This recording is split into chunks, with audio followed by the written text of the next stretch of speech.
اللہ کے نبی صلی اللہ تعالی علیہ وسلم ارشاد فرماتے ہیں کہ آخر زمانے میں ایک ایسی عظیم جنگ ہوگی ایمان والوں اور رومیوں کے درمیان، کفار و مشرکین ہیں اور مسلمین ہیں۔ اس کو ملحمۃ الکبریٰ کہا گیا ہے، قیامت سے قریب ہونے والی یہ سب سے بڑی جنگ ہے۔ کفار و مشرکین 80 جھنڈوں کے نیچے آئیں گے اور ہر جھنڈے کے نیچے 12,000 کی فوج ہو، جو تقریباً حساب کرنے پر 9,60,000 کی فوج بن جاتی۔ اگر وہ مومنین سے مقابلہ کرنے کے لیے اتنی بڑی فوج ایک جگہ جمع ہوتی ہے تو پھر اس جنگ کا اندازہ کریں کتنی بڑی۔ اس کو الملحمۃ الکبریٰ کہا گیا ہے اس لیے کہ اس میں گوشت کے چھیتڑے اڑیں گے۔ ملحمہ جو کہا گیا ہے عربی میں کہ گوشت کے ٹکڑے ٹکڑے دیکھے جائیں گے، اس قدر اس میں جانیں جائیں گی۔ اس جنگ کے متعلق جو اللہ کے حبیب صلی اللہ علیہ وسلم نے پیشین گوئی کی ہے، جو پہلے سے خبر دی ہے، وہ کیا ہے؟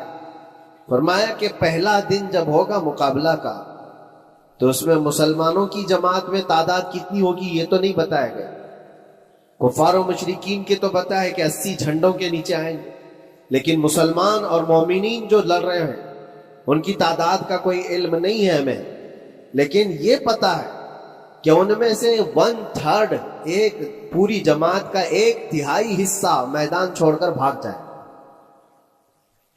جنگ میں سے وہ میدان چھوڑ کر بھاگ جائیں گے جب اتنی شدت کی چیز ہو رہی ہو، مصیبت آ گئی ہے، تکلیف آ گئی ہے۔ حضور پاک صلی اللہ علیہ وسلم فرماتے ہیں وہ دنیا کے روئے زمین کے بدترین لوگ ہوں گے، ان کی توبہ بھی قبول نہیں، وہ سب سے بدترین لوگوں پیٹ دکھا کر جو نکل چکے۔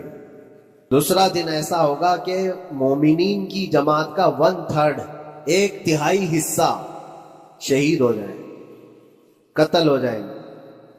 سوچو یہ بہت بڑی بات ہے۔ یہ دونوں چیزوں پر میں آج آپ سے گفتگو کرنا چاہتا ہوں۔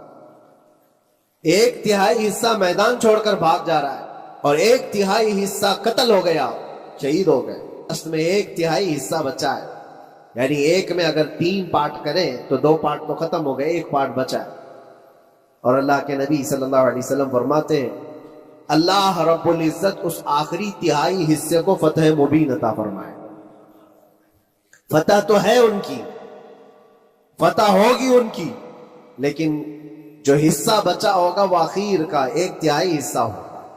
اب اس پر مجھے عرض یہ کرنا ہے، مومنوں کو اگر فتح دیکھنا ہے، اللہ کی نصرت اور مدد دیکھنی ہے تو یہ 2 چیزیں تو برداشت کرنی پڑیں گی۔ کون سی؟ پہلی چیز اپنوں کا چھوڑ کر بھاگ جانا، اور دوسرا اپنوں کا اپنے سامنے مر جانا۔ یہ دونوں چیزیں ہمیں دیکھنا پڑے گا۔ میرے عزیزوں، جو اخیر میں بچنے والے لوگ جو ہوتے ہیں نا، وہ معمولی نہیں ہیں، وہ اللہ کی ذات پر سب سے زیادہ توکل کرنے والے لوگ، ان کو کوئی چیز ہٹا نہیں سکتی۔ اپنوں کی بے وفائی بھی ان کے قدموں میں لرزہ نہیں لاتی، اور اپنوں کا انتقال ہو جانا بھی ان کے حوصلوں کو نہیں توڑتا، تبھی جا کر کے اللہ تعالیٰ انہیں فتح مبین عطا فرماتا ہے۔ اور یہ چیز ملحمۃ الکبریٰ میں دیکھی جانے والی تھی، جو قیامت کے قریب ہونے والی جنگ ہے۔ لیکن میرے عزیزوں، آج ہم نے اپنی آنکھوں سے یہ مشاہدہ کیا ہے غزہ کی سرزمین پر، فلسطین میں 15 مہینے کے بعد آج صہیونی حکومتیں اور یہودی غاصب حکومتیں صلح کرنے پر اور ایگریمنٹ کرنے پر مجبور ہو گئی۔ دنیا ان کے منہ پر تھوک رہی ہے، تم 50,000 سے زیادہ لوگوں کو قتل کر کے صرف 200 لوگوں کو چھڑانے کے لیے آج بھی فتح کا جشن منا نہیں پا رہے ہو، بلکہ پھر جھک کر کے ان کے ساتھ معاہدہ ایگریمنٹ کرنے پر مجبور ہو۔ یہ فتح ان بچوں کی نہیں ہے تو اور کیا، ان مظلوموں کی نہیں ہے تو اور کیا ہے، جن کے پاس کھانے کو روٹی نہیں ہے اور پہننے کو کپڑے تک نہیں رہ گئے، ان کے علاج معالجے کے لیے دوائیاں نہیں رہ گئی، لیکن عزم اور حوصلہ ایسا ہے کہ اللہ ابھی ہمارے ساتھ۔ میرے عزیزوں، ان کے توکل اور ان کے عزم کے متعلق یہ صرف اور صرف اخبار کی باتیں نہیں ہیں، سوشل میڈیا کی باتیں نہیں ہیں۔ مخبر صادق رسول کریم صلی اللہ علیہ وسلم نے 1400 سال پہلے ہی بشارت دی تھی۔ اللہ کے نبی صلی اللہ علیہ وسلم فرماتے ہیں کہ دمشق کے ابواب یا پھر بیت المقدس کے آس پاس رہنے والوں میں ایک جماعت ہمیشہ قیامت تک ایسی رہے گی جو حق کے لیے لڑتی رہے گی. حضور پاک صلی اللہ علیہ وسلم فرماتے ہیں حق کے لیے وہ لڑتی رہے گی, قیامت تک ایک جماعت ہوگی. اور ان کی فضیلت میں میرے آقا فرماتے ہیں کہ ان لا یضرهم خذلان من خذلهم, ان کو دھوکہ دینے والوں کا دھوکہ ان پر کچھ اثر نہیں کرے گا, یا پھر ان کو چھوڑ دینے والے یا ان کی بات نہیں کرنے والے, یہ سب چیزیں ان کو کچھ بھی ضرر نہیں پہنچائیں گی. آپ ہو سکتا ہے سوال کریں, عمارتیں ٹوٹ کر راکھ میں بدل گئی, ہزاروں بچے قبروں میں سو گئے, کتنی عورتیں بیوہ ہو گئیں, کتنوں کے گھر اجاڑے گئے, کتنوں کے ہاتھ پیر توڑے گئے ہیں, بمباری میں وہاں پر کون صحیح سلامت رہا, 2 لاکھ کے قریب لوگ متاثر ہوئے, اور مولانا آپ کہتے ہیں حضور نے فرمایا حدیث میں ان کو کچھ نقصان نہیں ہوگا. یہ نقصان نہیں ہے تو اور کیا ہے؟ ہو سکتا ہے آپ کے ذہن میں یہ سوال گردش کر رہا ہو, آپ بار بار یہ سوچ رہے ہوں گے اللہ کے نبی نے فرمایا ان کو کوئی چیز نقصان نہیں دے گی, دھوکہ دینے والوں کی دھوکہ دڑی سے ان کا کچھ بگڑے گا نہیں. اتنا تو بگڑ چکا, پورا راکھ میں بدل گئے, علاج کرانے کے لیے دوائی تک نہیں ہے, تو پھر کیا؟ اللہ کے نبی نے کیا فرمایا کہ ان کو نقصان نہیں پہنچے گا, ان کو ضرر نہیں ہوگا. پھر یہ ساری تکلیفیں اور یہ ضرر کیا ہے؟ میں بتاتا ہوں میرے عزیزوں, جسم کا نقصان, جان کا نقصان, مال کا نقصان, جائیداد کا نقصان, یہ اللہ کے نبی نے نہیں فرمایا. یہ نقصانات مومن کے لیے کوئی معنی نہیں رکھتے. اگر ایمان سلامت ہے تو پوری کائنات سلامت ہے, اور یہ اللہ تبارک و تعالیٰ نے آج تک ان کے ساتھ رکھا ہے, ان کا ایمان محفوظ ہے, ایمان موجود ہے, جس کی وجہ سے یہ سارے نقصانات کچھ معنی نہیں رکھتے. اس لیے کہ یہ تکلیفیں, یہ جو ساری مصیبتیں آئی ہیں, اس پر تو اللہ تعالیٰ نے اجر عظیم کا وعدہ فرمایا. ہاں اگر ایمان ہی چلا جاتا تو پھر کون سی جنت ملتی, کون سی خوشبو جنت پاتے؟ کچھ نہیں ہوتا. ایمان سلامت ہے, جس کی وجہ سے انہیں دنیا میں بھی اللہ سرخروئی عطا فرمائے گا. ایک بھی جگہ سے کہیں ان نہتے مسلمانوں کو جو غریب مظلوم ہیں اور ٹوٹے پوٹے ہاتھوں اور ٹکڑے پہنے ہوئے بچے ہیں, ان کو کوئی یہ نہیں کہتا کہ یہ ظالموں کے لوگ ہیں, بلکہ ہر کوئی یہ کہتا ہے ایک ظالم کے خلاف جس کے پاس دنیا کے سارے آئٹم پاور ہیں, لیکن یہ نہتے بچے کھڑے ہیں, دعائیں بھی ان کے ساتھ ہیں اور رحمت الہی بھی ان کے ساتھ ہے. سلام ہے ان غزہ کے مظلومین کو. اور وہاں تو بچے, مرد تو مرد, عورتیں. آپ نے سنا ہوگا ان جوان لڑکیوں کا میں نے دیکھا تھا, وہ کہہ رہی تھی کہ ہم رات کو برقع پہن کر کے اور رات کو ہم حجاب پہن کر کے سو جاتی ہیں, اس لیے کہ بمباری میں جب گھر تباہ ہو جاتے ہیں, صبح لوگ لاشیں اٹھانے آتے ہیں تو کہیں ہم بے پردہ لاشوں میں نہ مل جائیں. سلام ان بہنوں کو. آج وہ عورتیں سبق لیں ان سے جن کو اللہ نے ہر طرح کی نعمتیں دی ہیں.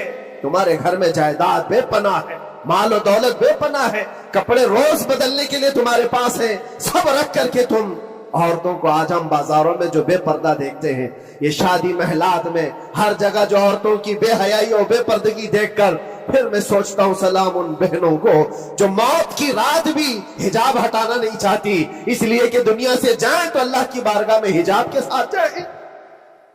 یہ ایمان ہو تو پھر اللہ تبارک و تعالیٰ کی مدد بھی آتی ہے, نصرت الہی آتی ہے. مجھے بتاؤ میرے عزیزوں, 50,000 کا خون کر دینے والا وہ ظالم اور غاصب اسرائیل, وہ اپنے 200 قیدیوں کو چھڑا کیوں نہیں سکا؟ وہ حاصل کیوں نہیں کر سکا 200 لوگوں کو, بلکہ ان میں سے 5 لوگوں کو کیوں نہیں حاصل کر سکا؟ 50,000 کو قتل کر ڈالا, اور وہ بھی سیویلینز کو, شہریوں کو, جن سے تمہارا مقابلہ ہے, ان کی موت کی تو کوئی خبر ہی نہیں آتی. جو تم سے برسر پیکار ہیں, جو لڑ رہے ہیں, ان کے موت کی خبر نہیں آتی. بچوں کی موت, عورتوں کی موت, ہاسپٹل میں موت, یہ سارا جو ناچ دیکھا گیا ہے 15 مہینے سے ہم دیکھتے آئے. لیکن افسوس اس بات کا ہے میرے عزیزوں, اللہ کا عذاب ان ظالم بادشاہوں پر بھی آئے گا جو ان کی موتوں پر دیکھ کر تماشے کر رہے ہیں. وہ اپنی عیاشیوں میں مصروف ہیں, وہ اپنے عیش قدوں میں شراب نوشی اور کباب خوری پر مصروف ہیں, اور ان بچوں کی تڑپتی ہوئی لاشوں پر وہ اپنی کرسیاں سجائے بیٹھے. وہ عرب کے ظالم بادشاہ کہاں ہیں جن کے گھروں میں سونے کے ٹوائلٹ بنائے گئے ہوں, جو سونے کی کرسی پر بیٹھ کر کے حکومت اور تخت بچھاتے ہو؟ میرے عزیزوں, ان کی بھی پکڑ آنے والی ہے, آپ انتظار کرو. کیونکہ اللہ تعالیٰ قرآن میں فرماتا ہے وَسَيَعْلَمُ الَّذِينَ ظَلَمُوا أَيَّ مُنْقَلَبٍ يَنْقَلِبُونَ، ان قریب ظلم کرنے والے یہ پہچان لیں گے کہ اللہ ان کو کس پلٹی میں گرائے گا، وہ کس پلٹی میں، کس کھائی میں جا کر کے گریں گے۔ اندازہ کرو، ظالم صرف وہی نہیں ہے جو بمباری کرتا ہے اور قتل عام کرتا ہے، ظالم وہ بھی ہے جو تماشائی بن کر کے لوگوں کا سپورٹ کرتا ہے، ان لوگوں کو سراہتا ہے جو ظلم کر رہے ہیں۔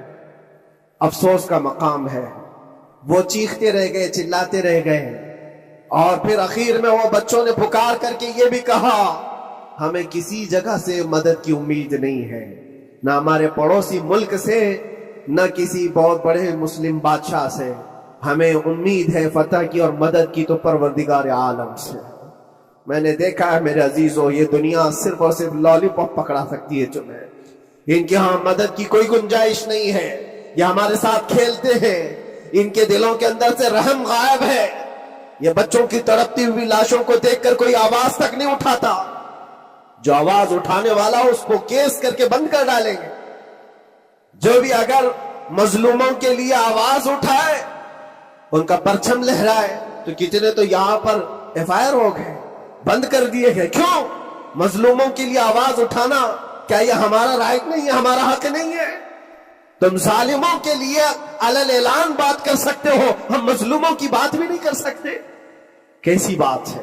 میرے عزیزو، ہم جس دنیا میں جی رہے، اسی لیے میں آپ سے کہتا ہوں اٹھو، وہ گر نہ حشر نہ ہوگا پھر کبھی، دوڑو کہ زمانہ چھال اپنی چل گیا، قوت عشق سے ہر پست کو بالا کر دو، دہر میں نام محمد سے اجالا کر دو۔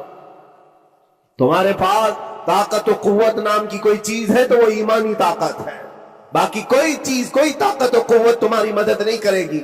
وہ قوت ایمانی ہے جو بدر میں صحابہ کے ساتھ تھی، وہ قوت ایمانی ہے جو احد میں بھی صحابہ کے ساتھ تھی، وہ ایمانی طاقت و قوت کا جوش ہی ہے جو 4000 ہوتے تو 40,000 پہ بھاری ہوا کرتے تھے، وہ ایمانی طاقت و قوت ہی ہے جس پہ اللہ کی مدد اور نصرت آتی ہے۔ آج مومنو، آپ سب سے زیادہ اللہ پر توکل کرو، اللہ پر بھروسہ کرو۔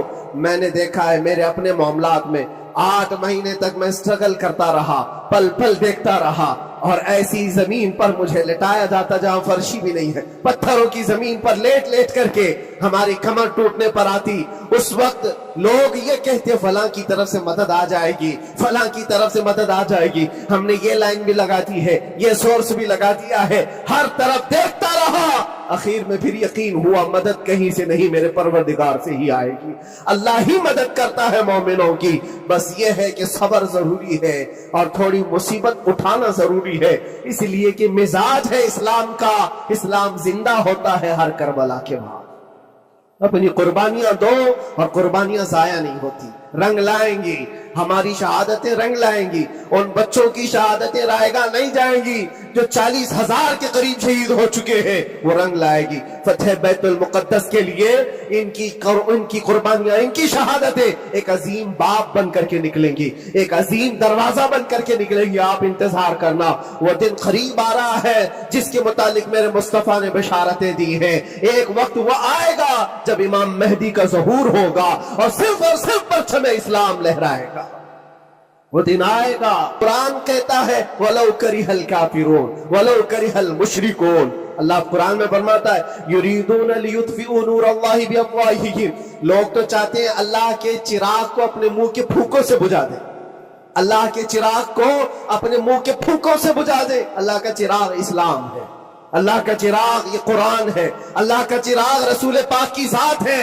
اور ظالم یہ چاہتے ہیں اپنے منہ کے پھونکوں سے اس چراغ کو بجھا دے، اور قرآن کہتے ہیں واللہ متم نورہ، اللہ تعالیٰ اپنے نور کو، اپنے چراغ کو مکمل کر کے رہے گا اور پوری دنیا میں غالب آ کر رہے گا۔ جو قرآن نے کہا ہے وہ ہو کر رہے گا، اور اسی پر ایمان ہم سب مومنوں کی شان ہے، ہم سب مومنوں کی شان ہے۔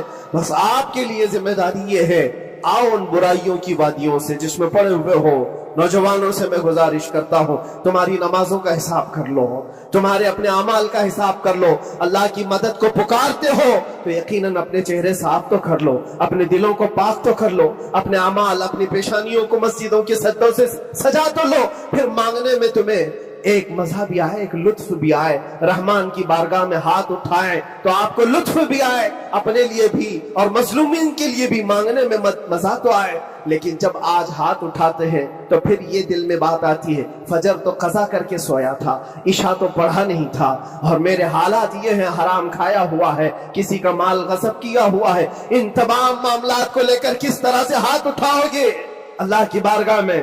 پہلے اپنے آپ کو پاک کر لو میرے عزیزو، جب صاف ستھرے ہو جاؤ تو پھر اللہ کی مدد بھی آئے گی۔